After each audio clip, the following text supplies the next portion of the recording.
Wabarakatuh. Selamat pagi para pemirsa TVNU dimanapun Anda berada.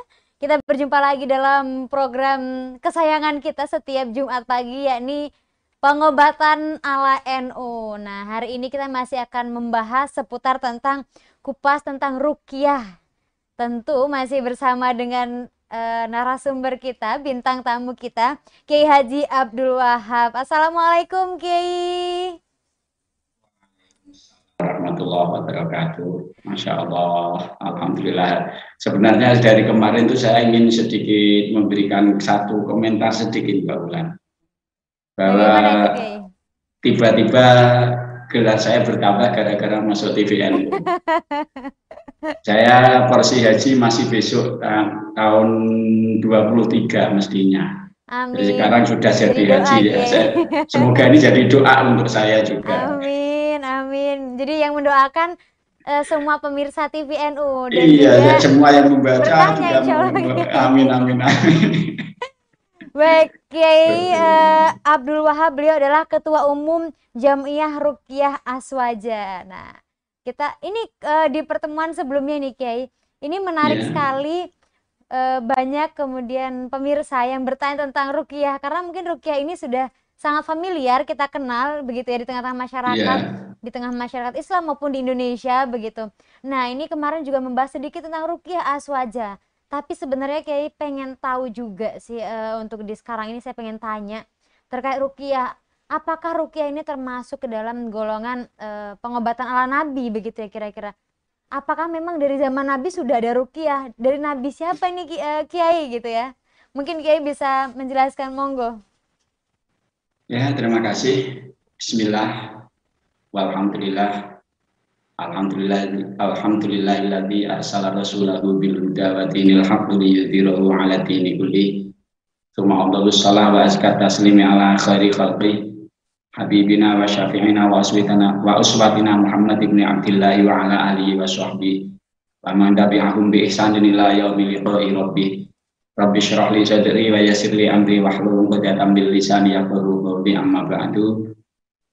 Alhamdulillah, ini satu kehormatan yang luar biasa bagi saya, meskipun sekali lagi saya tegaskan ini bukan wilayah dan kapasitas saya masih sangat jauh untuk diminta mengisi di TVNU ini Mbak Ulan. Tapi paling tidak, karena yang kemarin saya katakan saya ketiban sampur itu, tiba-tiba saya dijadikan ketua umum dan tiba-tiba saya ditugasi seperti ini, semoga juga menjadi salah satu wasilah untuk saya belajar lebih banyak lagi.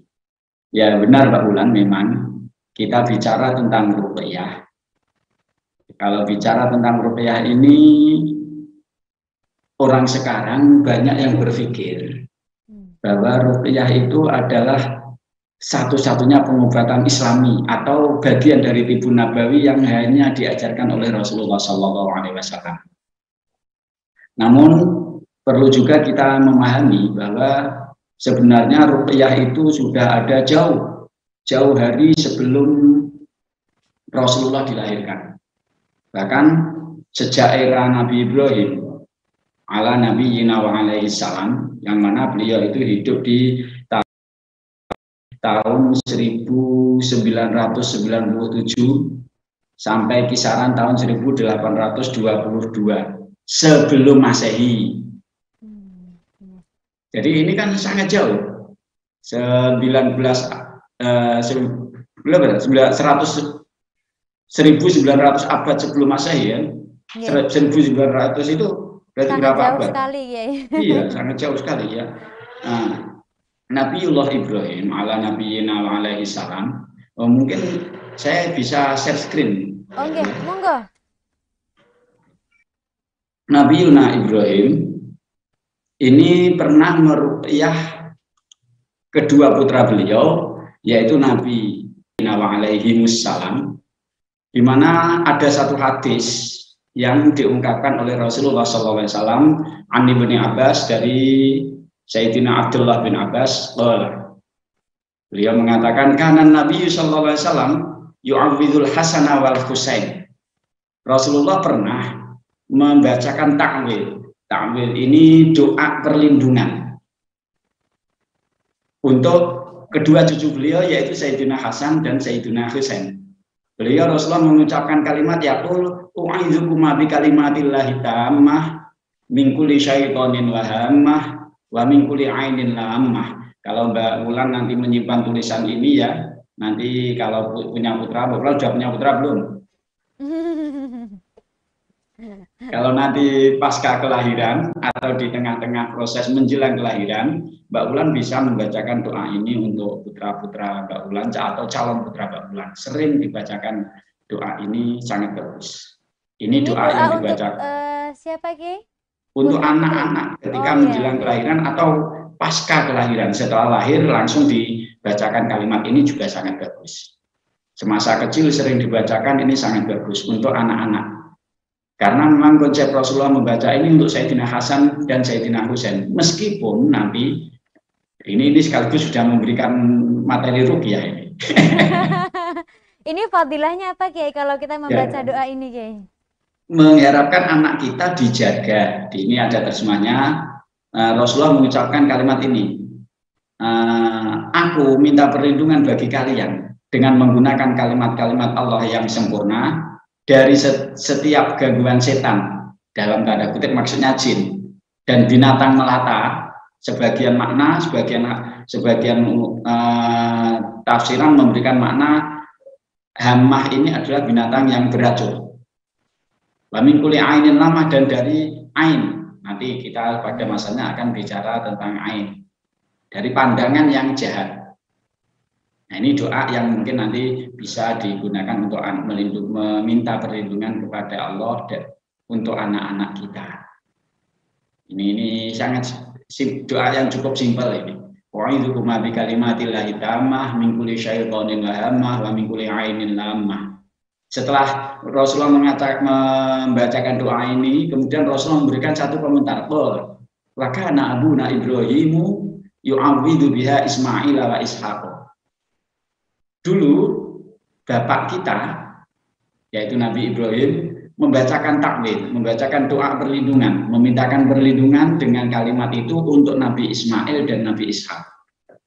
Ini sebuah gambaran bahwa sebenarnya di pola ruqyah, pengobatan dengan doa yang sekarang ini cukup marak yang disebut dengan ruqyah itu sudah ada sejak zaman Nabiullah Ibrahim. Ini nyatanya Nabi Muhammad menyatakan seperti itu. Berarti ini sudah ada.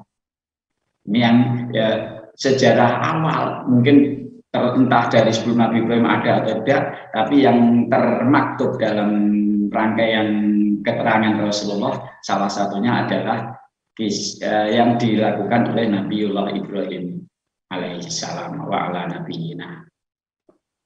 Ini saya berikan catatan di mana Nabi Ibrahim hidup di kisaran era 1997 sampai 1822 sebelum Masehi. Jauh. Ternyata tidak berhenti di situ. Pada masa berikutnya ada satu hadis yang diucapkan yang menceritakan begini. Saya tidak baca sanad, tidak baca rangkaian sanadnya, langsung saya katakan.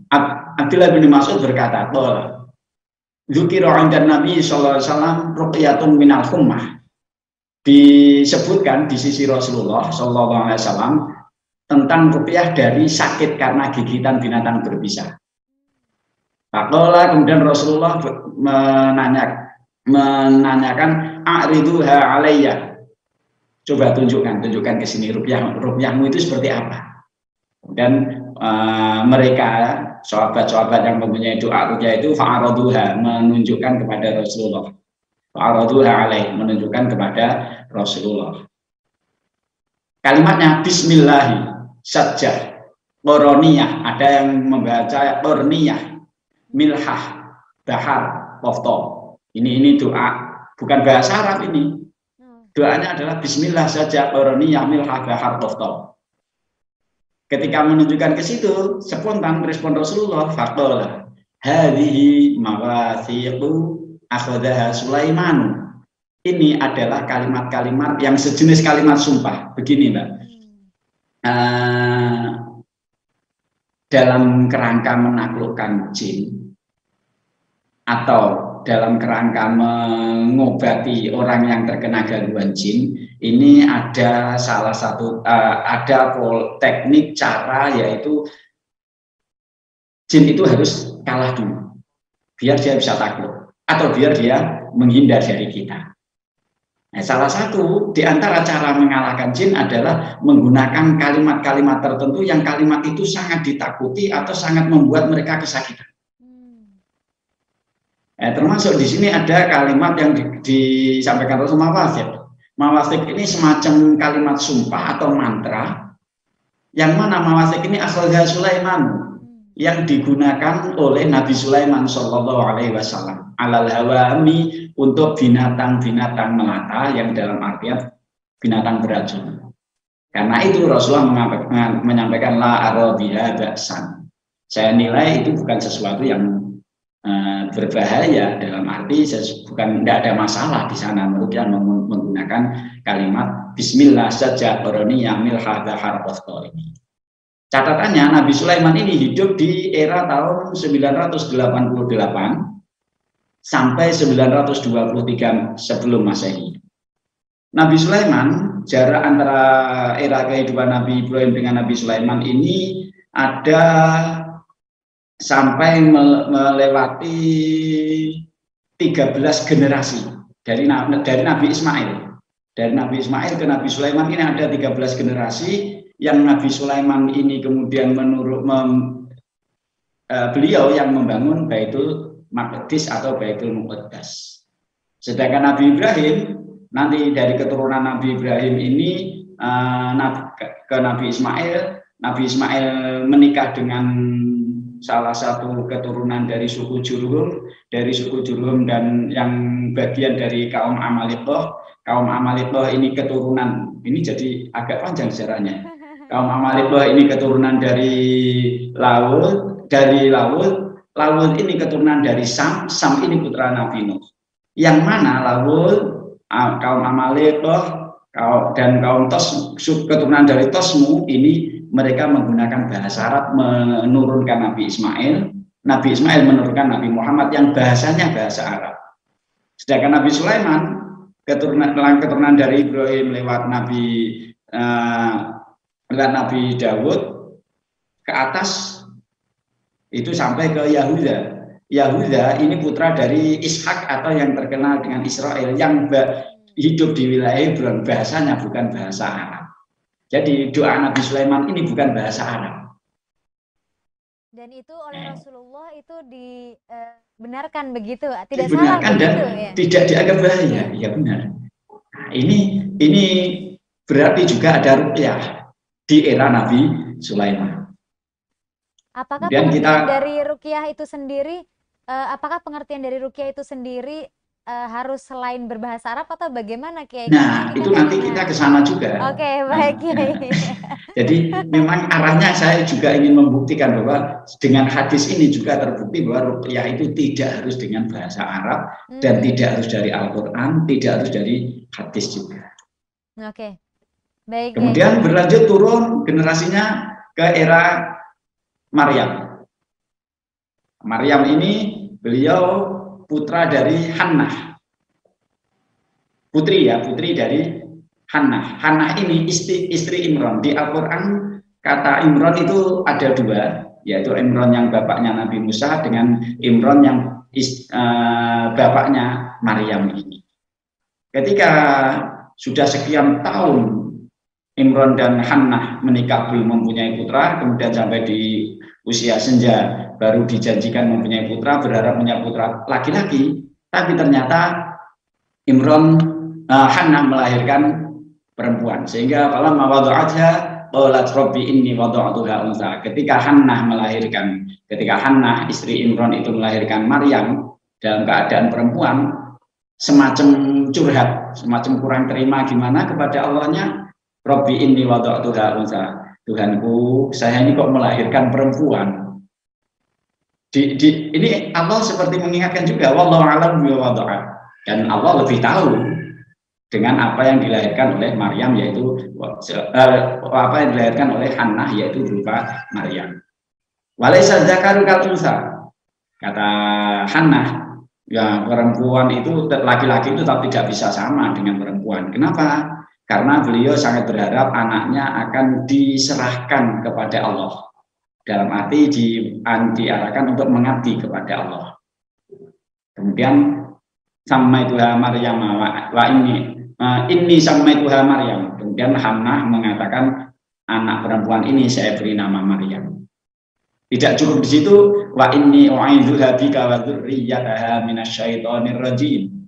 Dan sungguh saya memintakan perlindungan untuk Maryam ini dengan pertolonganmu, dan mintakan perlindungan keturunannya minasyaitonir rajim, dari gangguan setan yang terkutuk, dari gangguan setan yang terlaknat. Jadi di sini ketika melahirkan, begitu melahirkan, anak yang dilahirkan dibacakan. Ini juga tambahan, ini lebih-lebih bagi para wanita ini, Mbak Ulan, meskipun sebenarnya bapak-bapak juga bisa membacakannya. Ketika melahirkan anak, begitu lahir, kalau ingat langsung bacakan ini. Inni u'idzuha bika wa dzurriyyataha minasyaitonir rajim. Loh, kan sedang dalam kondisi nifas, begitu ya pertanyaannya. Betul. Membaca kalimat-kalimat Al-Quran, lebih-lebih yang kalimat Al-Quran itu berupa doa, dalam kondisi haid atau nifas, diniatkan untuk berdoa, itu sudah bukan lagi bacaan Al-Quran namanya, maka tidak apa-apa. Diperbolehkan begitu kayak ya? Iya, jadi kadang kita salah memahami, haid nifas kan nggak boleh baca Al-Quran, iya. Memang tidak boleh membaca Al-Quran, tapi ketika berdoa dengan kalimat-kalimat Al-Quran dan tidak meniatkan membaca Al-Quran, maka itu bukan lagi membaca Al-Quran, tapi berdoa. Karena doa, maka tidak masalah. Saya langsung hafal insya Allah Kiai. Wa inni a'idzuha ini u'idzuha bika wa dzurriyyataha minasyaitonir rajim. Ini u'idzuha. Baik. Langsung dihafalin ini. Doa yang penting Pak, harus. Bagi saya, menurut saya ini harus hafal bagi para ibu, meskipun bapak-bapak ini juga penting hafal, tapi biasanya bapak-bapak tidak tega ketika proses kelahiran, ketika ibu ngeden itu. Jadi ini penting. Ini artinya di era Maryam sudah ada juga, di mana Maryam ini ibu dari Nabi Isa. Beliau hidup di tahun 32 sebelum Masehi. Oke, seret kita turun ke bawah lagi. Oke, baik. Dalam satu ketika Rasulullah ada dua hadis, ini saya beri garis bawah. Bahkan nanti Rasulullah fi dzalika zaman katsirun min kalami syirki. Ruqyah pada masa itu, pada masa sebelum Rasulullah, banyak bercampur dengan, sebelum Rasulullah hijrah ke Madinah, ruqyah banyak bercampur dengan kalimat-kalimat syirik. Karena itu naha anir ruqyah hina qadimal Madinah. Ketika Rasulullah sampai di Madinah, Rasulullah mencegah, melarang melakukan ruqyah. Karena apa? Karena masih banyak campuran-campuran kalimat-kalimat syirik. Lama qadimal Madinah, kemudian ketika Rasulullah sampai di Madinah, ada sahabat yang digigit. Ada sahabat yang digigit binatang berbisa. Kemudian sebagian sahabat yang tergigit itu menyampaikan, ya Rasulullah, inna alu hazmin yarkuna minal hummah. Ini Rasulullah, di sini ada keluarga Hazim yang biasa meruqyah dari gigitan binatang berbisa. Falamma nahaita 'anil ruqyah, ketika engkau melarang meruqyah, mereka menghentikannya, taruhuha. Terus ketika mendengar itu, faqala Rasulullah sallallahu alaihi wasallam, ud'u li Imarah bin Hazim. Ya, sini panggil Imarah bin Hazim. Walam yakul lahu waladun, dan Imarah bin Hazim ini tidak punya anak. Wa kana qad syahida Badr, dan Imarah bin Hazim ini sungguh telah mengikuti perang Badar. Ini kebiasaan para sahabat, para ahli hadis, ketika ada seorang sahabat yang mengikuti perang Badar, sering disebut. Kadang disebut dengan Al-Badri, kadang disebut dengan Qad Syahida Badrun. Ini merupakan satu gambaran pemuliaan para sahabat, para ahli hadis kepada sahabat yang mengikuti perang Badar. Maka di Indonesia ada salah satu kiai yang mengarang satu sholawat yang sangat populer, Mbak Wulan insya Allah juga hafal, yang ada tawassalna Sholawat Badar. Iya, sholat Badar itu.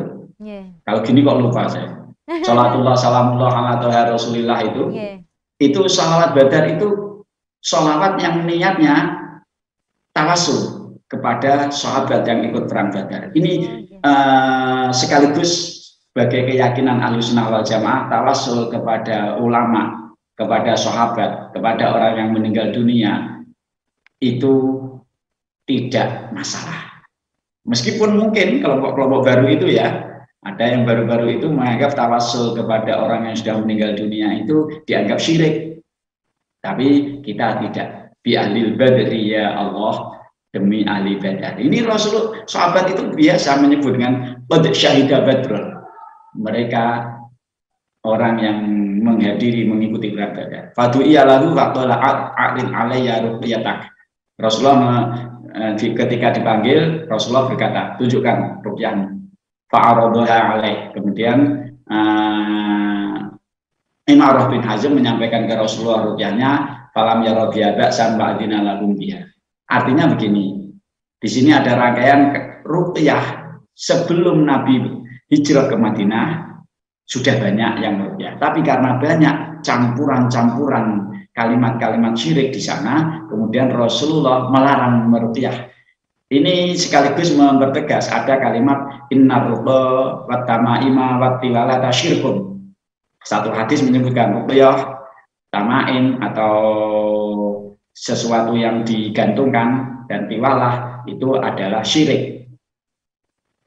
Syirik ini diarahkan kepada ruqyah yang memang ada kalimat syirik pada masa itu. Tapi kemudian ternyata Rasulullah membolehkan ruqyah selama tidak ada campuran kalimat syirik. Ini di era sebelum Rasulullah hijrah. Kemudian yang terakhir setelah di era tentang sejarah ruqyah ini, ketika Rasulullah sakit disambangi oleh malaikat Jibril, nggak sama dengan kita. Lebih Mbak Wulan kalau sakit berharap yang nyambangi cowoknya. Israel aja langsung Kiai. Siap ya kalau nyambangi Israel? Belum Kiai. Alasannya belum siap karena bekalnya belum ada Mbak ya. Itu alasan-alasan klise yang alasan yang sebenarnya hanya alasan dibuat-buat. Sebenarnya alasannya takut disambangi Israel itu karena masih kekhawatiran kehilangan kenikmatan kehidupan ini sebenarnya. Kalau anak-anak sekarang belum nikah deh, jangan dulu gitu. Iya ya, alasannya belum nikah juga ya. Belum merasakan surga dunia, harus masuk ke surga akhirat nanti. Oke, lanjut. Nah, di sini ketika Rasulullah sakit, malaikat Jibril, anna Jibril atan Nabi sallallahu alaihi wasallam faqala. Kemudian Jibril mendatangi Rasulullah, bertanya kepada Nabi, bertanya, ya Muhammad istakaita, apakah engkau sakit? Apakah engkau merasakan sakit? Wala, na'am, yes. Iya, saya sakit nama malaikat. Ya, Jibril saya sakit ini. Kemudian Jibril mengatakan, wala, bismillahi arqika, min kulli syai'in yu'dzika, min syarri kulli nasin aw 'ainin hasidin. Allahu yashfika bismillahi arqik. Ini ruqyah yang dipakai oleh malaikat Jibril langsung untuk meruqyah Nabi Muhammad langsung. Nah ini berarti ini doa yang top juga. Maka nanti materi nanti bisa saya share ke Mbak Wulan kalau ingin menjadi peruqyah. Jangan-jangan nanti Mbak Wulan merebut posisi saya nanti. Saya harus nggak merebut Mbak ya, mengikuti. Iya, mengikuti jejak saya ya nanti.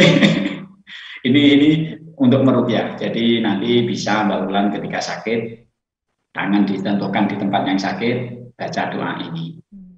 Ini doa malaikat Jibril kepada Nabi Muhammad ketika Nabi Muhammad sakit. Bismillahirrahmanirrahim, min kulli syai'in yudzik, min syarri kulli nafsin aw 'ainin hasid, Allahu yashfik, bismillahirrahmanirrahim. Ini artinya perjalanan ruqyah ini merupakan perjalanan panjang yang sudah dimulai dalam catatan sejarah yang disampaikan oleh Rasulullah langsung dimulai sejak zaman Nabi Ibrahim alaihissalam 1997 sebelum Masehi dahulu. Artinya sudah sangat lama ada. Berarti ruqyah ini bukan dominasi ajaran dari Nabi Muhammad belaka. Ini meskipun ini sebenarnya bukan tidak lebih tepat tentang ruqyah sejarahnya ya, tapi saya memaksakan untuk dimasukkan dalam bagian yang bisa dianggap ini menggambarkan sejarah ruqyah itu sudah ada dari zaman dahulu kala. Oke, ini tentang sejarah ruqyahnya Mbak Una.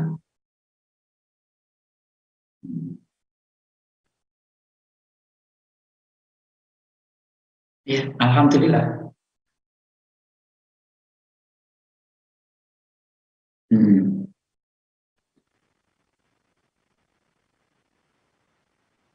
Iya.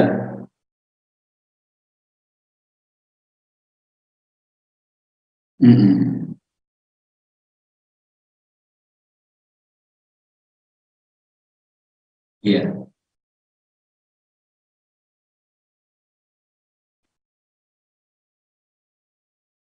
Oh, oke. Itu kebetulan sudah jadi bagian dari skenario saya nanti. Tapi sebelumnya biar lebih lengkap mungkin perlu kita memahami tentang apa itu ruqyah dahulu. Definisi ruqyah. Nah, di doa-doa yang dipakai oleh Nabi Ibrahim, doa yang dipakai oleh Nabi Muhammad itu yang dipakai oleh Sayyidah Hannah ketika melahirkan Maryam, doa yang dipakai Maryam ketika melahirkan Nabi Isa ala nabiyina wa alaihi wassalam, ada kalimat u'idzuha. Kalimatnya tidak artika, tidak seperti Nabi Malaikat Jibril ke Nabi Muhammad. Padahal bahasa yang berlaku adalah bahasa ruqyah. Ruqyah ini bentuk kata kerja dari kata kerja dasar roko, yarqi, rukun, ruqyatan. Nah, tapi kalau mu'idzuha itu ada ya'udzu audan atau audan, a'ada yu'idzu i'adatan. Nah, ini berbeda, memang berbeda kalimat. Loh, kok kalimat ta'wil, u'idzuha atau i'adzah itu juga disebut ruqyah? Oke, ada definisi yang mengungkapkan begini. Wa ruqyah kalamun yustashwa bihi min kulli 'aridin. Ruqyah itu kalimat yang digunakan untuk berobat untuk menyembuhkan, meminta kesembuhan, berobat dari setiap hal yang menimpa. Apapun yang menimpa, tertimpa hutang, ruqyah. Kreditannya sudah lunas belum Mbak Ulan? Kalau kreditannya belum lunas, maka saya beritahu doa untuk melunaskan kreditan, bayar hutang. Siap?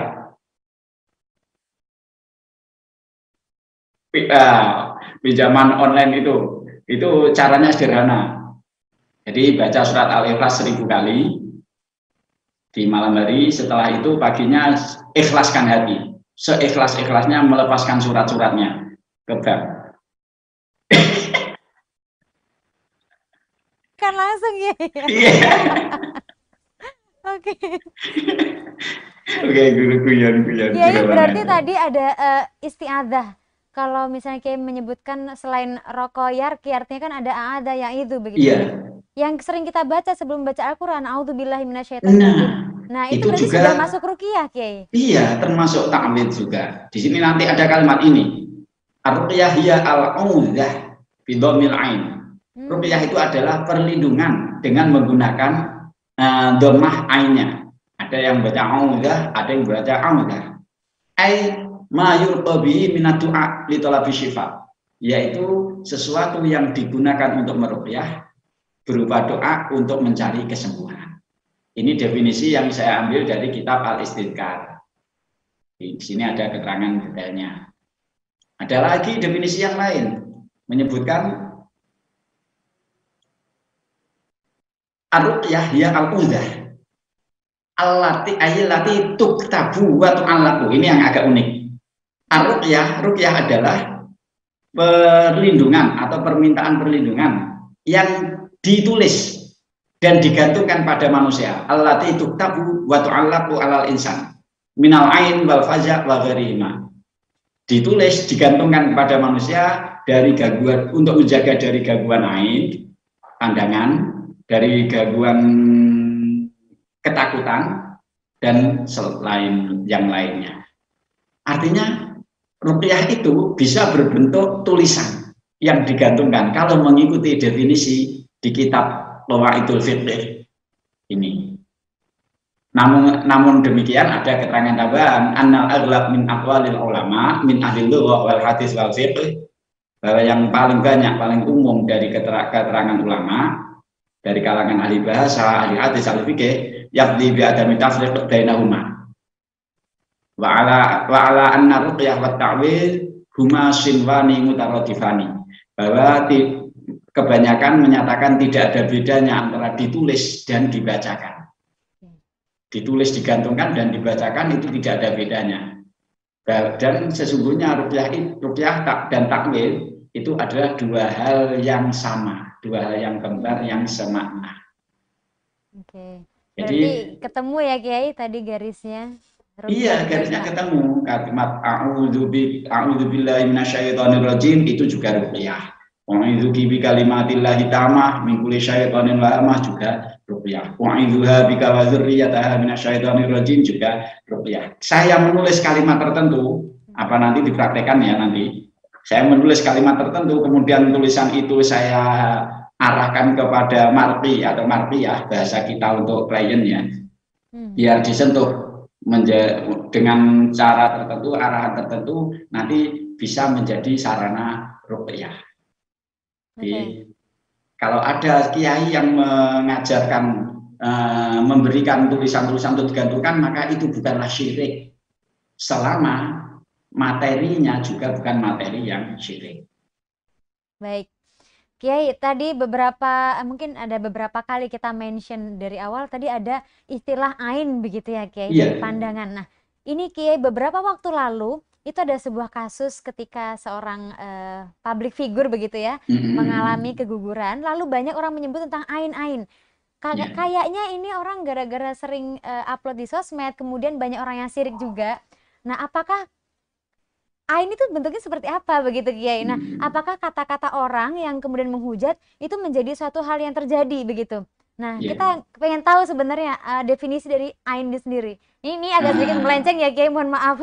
Agak melenceng tapi nggak apa-apa. Saya hanya menyinggung sedikit saja. Baik. Ain itu satu makna, ain itu makna mata. Karena mata digunakan untuk memandang, maka ain ini sering digunakan dalam arti pandangan. Dalam kasus sesuatu yang berkaitan dengan penyakit atau keadaan-keadaan tertentu yang dianggap menyebabkan sesuatu yang tidak beres dalam kondisi tubuh manusia, kemudian ain yang arti katanya mata diartikan dengan pandangan. Ada orang-orang tertentu, ini tidak semua manusia sih, orang-orang tertentu yang sedari lahir dia sudah ada kecenderungan diikuti oleh, dalam tanda kutip, jin ya, diikuti oleh jin yang buruk. Barang siapa yang orangnya jin yang mengikuti dia itu jin yang buruk, dia berupa setan. Setan ini sebagian mufasir hadis, sebagian ulama menafsirkan setan ini adalah jin yang buruk kelakuannya, maradatus syayatin. Nah, ketika seseorang memang dari bawaan, dari lahir diikuti jin, kemudian dia sedang ada perasaan tidak suka, dengki, iri, kemudian memuji atau mengucapkan kalimat-kalimat yang sifatnya bentuknya pujian, tapi di dalam hatinya ada rasa tidak suka, maka yang kerja adalah jinnya. Jin itu bekerja memberikan efek kepada yang dipandang itu tadi, yang dipandang, yang dipuji itu tadi. Maka sangat dianjurkan ketika setiap kali kita mendapat pujian, kita membaca kalimat-kalimat yang mengarahkan kembali kepada Allah. Misalnya alhamdulillah, misalnya ini bagian dari anugerah Allah dan lain-lain. Itu ain itu seperti itu sistem kerjanya. Jadi birokrasi yang dimunculkan dari kasus ain ini adalah orang yang memang punya kecenderungan diikuti sesuatu yang buruk, kemudian dia memandang ke seseorang, dia seperti memuji tapi dalam hatinya ada rasa tidak suka, hasut, dengki, kemudian mengucapkan kepada orang lain kalimat itu, kalimat-kalimat tertentu itu, pujian itu bisa menyebabkan sakitnya orang yang terkena ain. Nah, ini memang banyak terjadi dan hak. Rasulullah menyatakan ain itu hak nyata. Di akhir zaman akan banyak orang yang mati, orang yang kena masalah dalam kehidupannya karena ain. Wah, ini bukan agak sedikit menakutkan, tapi kita kemudian bagaimana ya untuk menjaga diri begitu ya, ketika kita nggak tahu orang di sekitar kita, kemudian dia punya ain begitu ya, Kiai. Ya. Tadi mungkin mengembalikan kepada Allah semuanya, begitu. Maka kalimat-kalimat ini yang penting dibaca. A'udzubillahi minasyaitonirrajim, wa'idzubillahi wa dzurriyyataha, menjaga anak-anak kita. Kemudian setiap kali kita atau anak-anak kita dipuji orang, tetap bacaan kita harus menata kesadaran bagaimana terjadinya ini, semua yang pujian ini muncul hanya karena adanya Allah, artinya anugerah dari Allah, kemudian dikembalikan ke Allah. Dari situ kita bisa terjaga. Otomatis disinilah nilai keutamaan. Kalau kami di CRA itu mempunyai satu slogan, ruqyah adalah pengobatan pertama dan paling utama.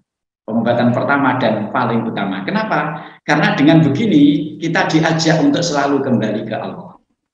Nah, ini yang berbeda. Kalau berobat ke dokter, Mbak Ulan, maaf untuk para dokter ya, bukan berarti kami mengesampingkan Anda untuk para dokter ini ya.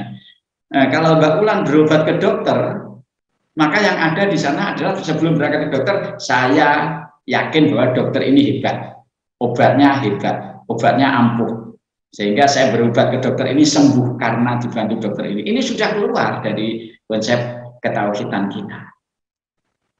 Oke. Ini yang membedakan. Oke. Baik, kalau ruqyah kita mengembalikan semuanya kepada Allah. Allah, mengajak masyarakat mengembalikan semuanya kepada Allah. Bahkan nanti ketika kita bicara tentang definisi tentang ruqyah, kriteria ruqyah, nanti kita akan bisa memahami seperti apa pentingnya kita nanti mengembalikan kepada Allah. Okay. Sekarang di screen yang saya tampilkan kriteria ruqyah yang diperbolehkan. Waktunya masih lama ya? Kita masih punya 15 menit lagi. Oke, masih 15 menit. Sebentar, ini nanti sampai di sini saya coba membuat satu kalimat yang sebagai bentuk tahapan awal dalam praktek ruqyahnya. Karena saya ini sangat berharap materi kita bisa komprehens, menyeluruh, kita paham, sehingga tidak setengah-setengah. Dan dalam proses pengobatan, proses ruqyahnya nanti kita juga bisa lebih fokus biar tidak salah arah, salah niat. Oke, kriteria ruqyah yang diperbolehkan. Dari kitab Fathul Bari disampaikan, laqad ajma'al ulama ala jawazir ruqa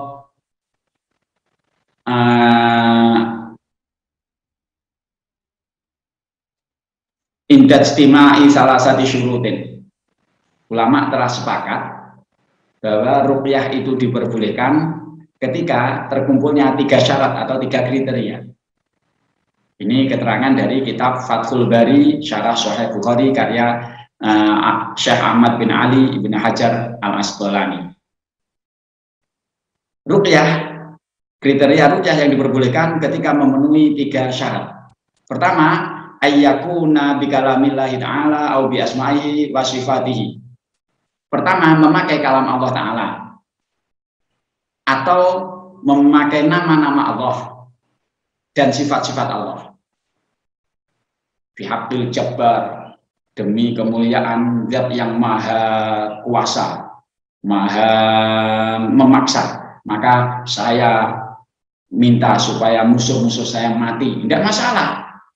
Musuh-musuh tidak menyebutkan orang ya, misalnya sedang dalam kondisi perang, ya Jabbar ya Qahar kalau dulu yang diajarkan oleh Syekhona Khalil kepada Hadratus Syekh Hasyim Asy'ari kan ya Jabbar ya Qahar ya Jabbar. Maka misalnya bihaqil Jabbar, demi hak, demi kemuliaan, demi haknya Allah yang maha memaksa, maha kuasa, maka orang-orang yang menzalimi saya berikan keadilanmu kepada ya Allah, itu boleh, ini sah.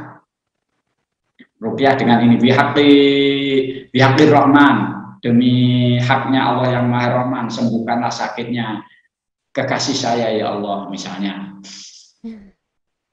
Nah ini syarat pertama. Syarat kedua, wabil lisanil arabi au bima yurafu ma'nahu min ghairi, dengan bahasa Arab atau bahasa yang diketahui artinya dari selain bahasa Arab.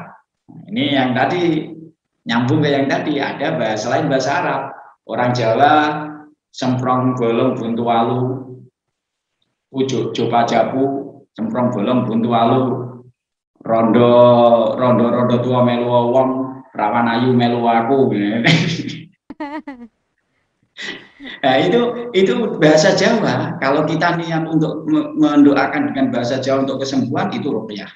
Kenapa? Karena yu'rafu ma'nahu min ghairi, selain bahasa Arab tapi dia bisa diketahui artinya, jelas tidak syirik. Terus yang ketiga, wa yu'taqada anna ruqyata la tu'athiru bi dzatiha bal bi dzatillahi ta'ala. Tidak diyakini bahwa ruqyah itulah yang memberikan efek, yang memberikan pengaruh, memberikan dampak kesembuhannya, tapi sebab zat Allah atau sebab kehendak Allah menjadikan yang diruqyah itu sembuh. Ini dari satu keterangan, ada 3 syarat. Pertama, memakai kalam Allah atau nama Allah atau sifat Allah. Kedua, dengan bahasa Arab atau selain bahasa Arab tapi yang diketahui maknanya. Yang ketiga, tidak mempunyai keyakinan bahwa ruqyahlah yang menyembuhkan.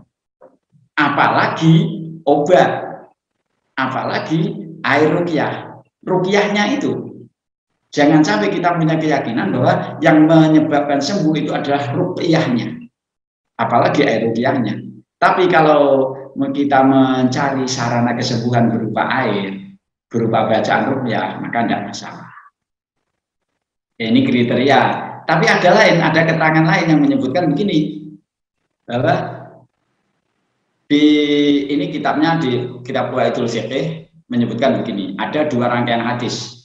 I'ridu alayya ruqyakum la ba'sa bi ruqya ma lam yakun syirkan. Tunjukkan kepadaku ruqyah kalian. Kemudian Rasulullah melanjutkan la ba'sa bi ruqya ma lam yakun syirkan. Tidak masalah dengan ruqyah selama tidak ada kesyirikan di sana. Terus ada hadis lain, man istata'a minkum ayyanfa'a akhahu falyanfa'hu. Barang siapa yang mampu memberi kemanfaatan kepada orang lain, maka berikan kemanfaatannya. Kalau ada orang minta ruqyah kemudian kita mampu meruqyah, ruqyahlah dia. Secara tidak langsung gitu Rasulullah menyampaikan. Di sini ada keterangan gini, fa'ajaju bidzalikal umum kullu ruqyatin juribat manfaatuha walau lam yuqtal maknaha. Kemudian saya ambil langsung terjemahnya, maka dengan keumuman hadis itu ulama membolehkan setiap ruqyah yang teruji kemanfaatannya, ini kalimat ini, yang teruji kemanfaatannya, meskipun tidak bisa difahami maknanya. Sekarang ini banyak orang tua kita banyak menggunakan kalimat-kalimat yang secara maknawi hampir tidak diketahui maknanya. Runtus payung mendung udan barat omai suto jobudanan, itu doa biar rumah kita kalau punya hajat tidak kehujanan ketika musim hujan. Itu runtus payung mendung dan barat itu hampir tidak nyambung maknanya gimana, tapi teruji, maka nggak masalah. Tapi ini belum selesai ya. Wa huwa haditsu Auf wa qadala annahu mahma kana min ar-ruqya yu'addi ila syirki yumna'u. Tapi di hadis berikutnya, selama ada ruqyah yang menyebabkan munculnya kesyirikan maka dilarang. Wa ma la yuqalu maknahu la yu'manu ayyu'addiya ila syirki fayum tana'u ikhtiyaton. Di sini hal yang tidak diketahui maknanya tidak bisa dipastikan aman dari potensi mendatangkan kesyirikan.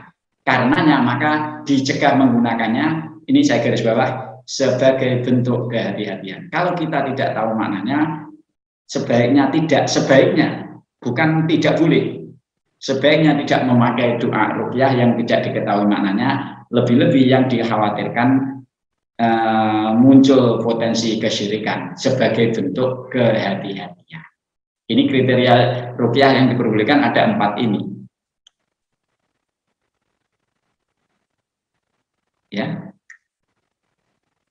itu tentang kriteria ruqyah. Ya, ini yang tadi Mbak Ulan tanyakan. Mbak Ulan tanyakan bagaimanakah tentang ruqyah yang syirik. Tadi syirik tadi ya. Nggih, Kiai, yang antara yang syirik dan yang diperbolehkan begitu, Kiai. Ini kami, dan ini mungkin bagi saya jauh lebih elegan, lebih bijak. Kita tidak memakai terma ruqyah syar'iyah dan ruqyah syirkiyah. Kalimat itu bagi kita cukup menyakitkan hati. Kalimat memakai ruqyah syirkiyah itu cukup menyakitkan hati. Kenapa? Karena ketika masyarakat awam, orang-orang awam yang tidak terbiasa dengan ilmu ruqyah, ketika mereka mendengar satu slogan, kalau tidak syar'iyah berarti syirkiyah. Sedangkan mereka yang mengatakan ruqyah syariah adalah ruqyah yang seperti ini, yang mereka bacakan itu, yang mereka lakukan itu. Nah, ketika tidak sama dengan mereka berarti ruqyah syirkiyah. Ini bahaya. Bahayanya banyak kiai, banyak ulama di Indonesia ini yang meruqyah tidak menggunakan cara mereka. Yang meruqyah hanya menggunakan kalimat Bismillahirrahmanirrahim, dukun pijat menggunakan Semillahirrahmanirrahim.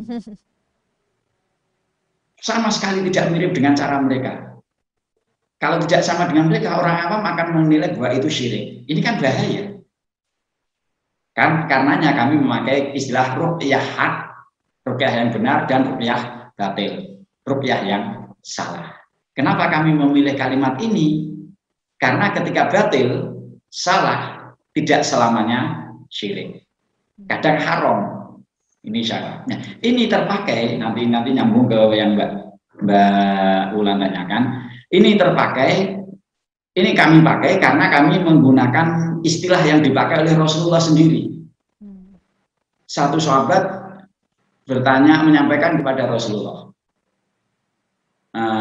Ini hadisnya agak panjang, nggak apa-apa Mbak ya dibaca. Nggih, monggo. Dari hadis dari Kharijah ibnu Shaul At-Tamimi an ammihi, dari paman Kharijah, annahu ata Rasulullah sallallahu alaihi wasallam fa aslama. Paman Kharijah ini sowan kepada Rasulullah kemudian masuk Islam. Tsumma qabala raji'an, setelah itu dia pulang. Min indihi, dari sisi Rasulullah. Famarra ala qaumin indahum rajulun majnun. Kemudian ketika melewati satu kaum yang di sana ada seorang laki-laki yang majnun. Majnun kan dalam bahasa kita identik dengan gila, Mbak ya. Tapi bisa juga majnun ini maknanya terganggu jin. Jadi karena majnun ini dari kata orang yang dikenai jin atau terganggu jin. Kemudian dia bereaksi yang frontal atau melakukan hal yang tidak bisa dikendalikan, maka mau musafun bil hadid, yang diikat dengan besi. Faqala ahluhu inna huddisna anna sahibakum qad jaa bi khairin fa hal indaka syai'un tudawihi.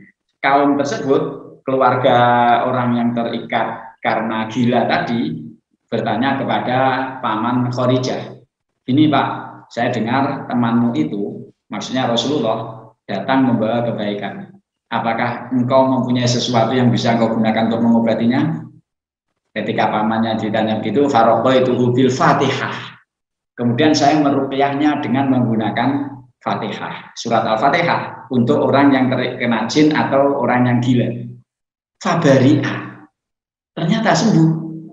Setelah sembuh fa'atau nimi atasyatin. Kemudian mereka memberi paman Kharijah ini diberi 100 ekor kambing. Tinggal mengalikan, kalau kambing sekarang 4 juta kali 100 sudah berapa aja harganya. Sangat banyak, sangat besar. Ini kawan-kawan peruqyah ini juga unik, di Jawa Tengah ada Ketika meruqyah ditakdirkan oleh Allah sembuh, ternyata terus diberi motor baru. Ada lagi di Jember ada kawan yang baru ikut pelatihan ruqyah. Setelah meruqyah, Allah menakdirkan memberi kesembuhan, dia diumrohkan. Kata pembina kami, mujis kami, saya meruqyah bertahun-tahun, saya membina sana sini belum pernah diumrohkan. Ini baru latihan sebentar sudah umroh. ini barokah ruqyah. Nah, diruqyah dengan Fatihah sembuh. Kemudian itu Rasulullah SAW fa'akhbartuhu. Kemudian saya sowan, saya datang ke Rasulullah menceritakan, kemudian Rasulullah berkata, hal illa hada, apakah hanya ini? Fala umri. Rasulullah memberikan komentar begini, fala umri, laman akala bi ruqyati batil, laqad akalta bi ruqyati haqqin. Maka lam ini lam qasam namanya dalam teori Arab, maka saya bersumpah demi umurku. Kalau manakala ada orang yang makan dengan menggunakan ruqyah yang batal, yang salah, maka sungguh laqad akalta bi ruqyati haqqin. Sungguh benar-benar engkau. Ini maknanya sungguh benar-benar, karena lam ini lam taukid, qad ini menunjukkan makna takkid. Sungguh benar-benar engkau makan dengan menggunakan ruqyah yang hak. Rasulullah menggunakan terma ruqyah batil dan ruqyah hak, dan ini yang kami pilih. Ruqyah batil tidak selamanya haram. Ini ada keterangan tambahan. Wa fi riwayatin lahu faraqahu bi ummil Qur'ani salasata ayyam ghudwatan wa asyiyatan. Kullama khatamaha jama'a busaqahu tsumma tafalahu. Di hadis Abu Dawud memberikan tambahan keterangan, paman Kharijah ibn Shaul ini tadi meruqyah menggunakan surat Al-Fatihah 3 kali, pagi dan sore. Setelah membaca 3 kali, mengumpulkan ludahnya di tangannya, kemudian diusapkan mengumpulkan ludahnya, kemudian diludahkan, disemprotkan kepada yang sakit itu, sembuh. Ini ruqyah hak. Dari sini nanti kita mengarah ke ruqyah seperti apa yang diperbolehkan. Jadi tadi sudah sedikit nyambung ya Mbak ya, ruqyah yang diperbolehkan selama tidak ada unsur syirik. Betul. Selama diketahui maknanya, selama teruji, kan maka itu boleh. Jadi kita santai aja, jenengan Mbak Ulan bisa meruqyah, jangan khawatir. Meruqyah mandiri bagaimana Kiai? Kalau ya, untuk diri sendiri? Ruqyah mandiri salah satunya membaca surat Al-Fatihah saja. Ini yang diterapkan oleh paman dari Kharijah bin Shaul ini kan surat Al-Fatihah. Maka ruqyah mandiri baca Al-Fatihah cukup, atau menggunakan doa Rasulullah yang digunakan oleh Rasulullah setiap malam. Membaca Al-Ikhlas, Al-Falaq, An-Nas 3 kali, kemudian diusapkan telapak tangan, ditiupkan ke telapak tangan, diusapkan di seluruh tubuh, itu ruqyah mandiri. Tapi juga harus paham, karena kasus penyakit itu macam-macam ya. Dan ibarat kata orang sakit, Mbak Ulan, orang sakit itu kalau memang kita belum bisa mengobati sendiri ya ke dokter. Ada sakit yang tidak bisa kita obati sendiri, maka ke dokter. Buktinya apa? Rasulullah pun diruqyah oleh malaikat Jibril. Kalau kita sudah siap mengobati sendiri, rawat jalan, maka ruqyah mandiri. Oke, saya tadi menjanjikan Mbak Ulan, ini saya kertas kosong, saya tulis. Iya betul Kiai. Nah itu contoh saya tulis saja. Mini praktek kita coba ya Kiai. Iya ya. Ini nanti ini belum praktek ruqyah, ini hanya sedikit keterangan saja. Nanti saya terangkan. Ini apa yang akan kita perlihatkan kepada pemirsa ini Kiai? Nah ini nanti pemirsa diminta menyentuhkan tangan di layar. Oh begitu Kiai ya?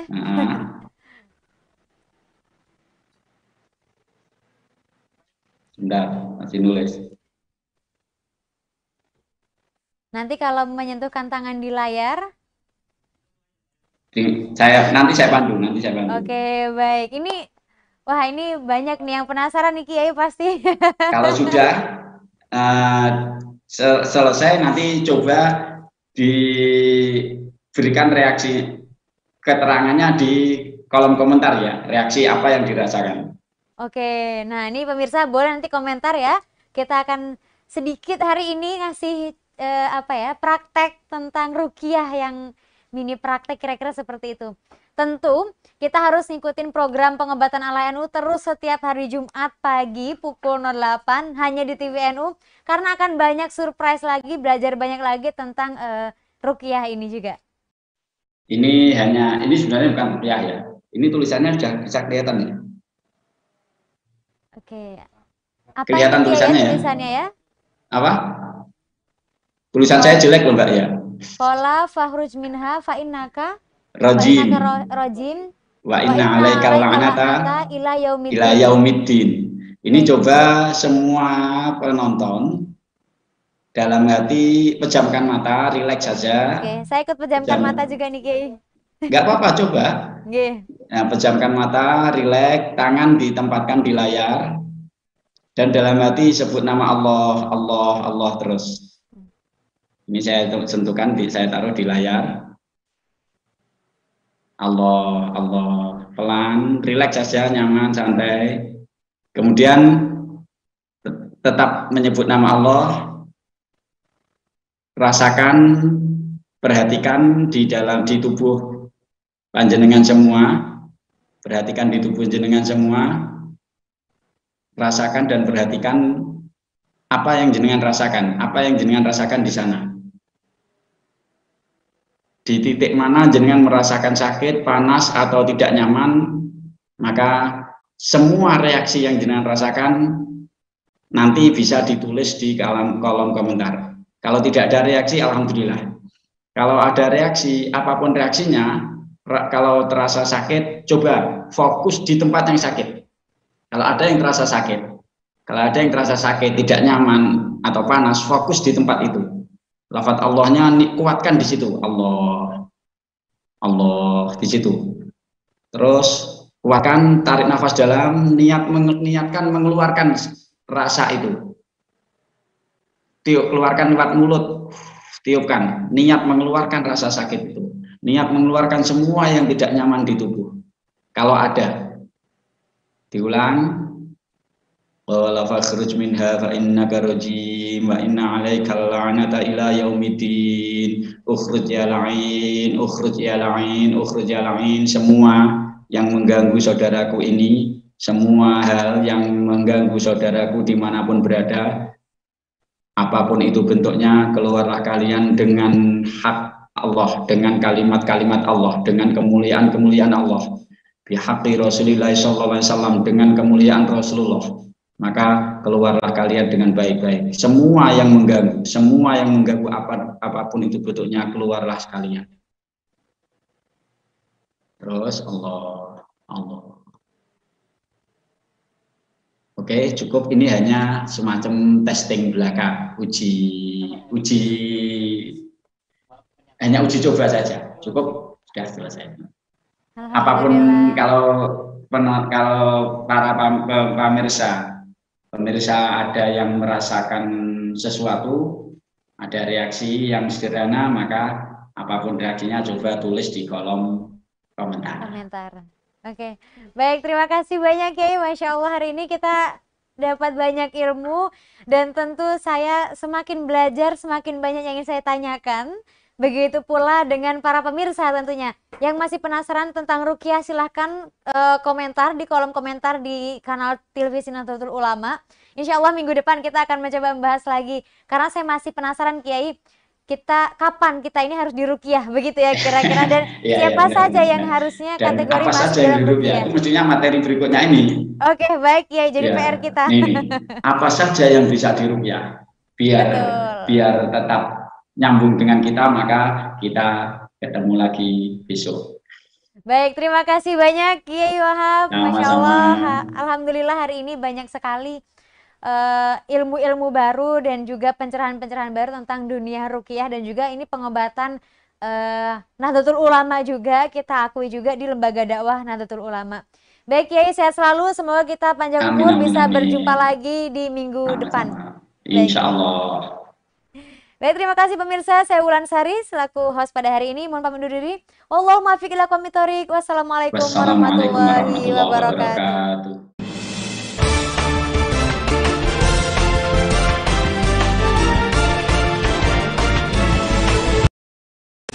Selamat untuk para juara bertahan yang masih tetap semangat.